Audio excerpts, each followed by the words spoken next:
thunderstorm watch number. Well, this is unexpected. Effective until 2 a.m. Central Daylight Time Monday.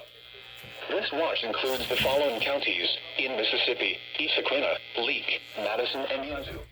What the heck? A severe thunderstorm watch means the conditions are favorable for the development of severe weather, including large hail and damaging winds in and close to the watch area.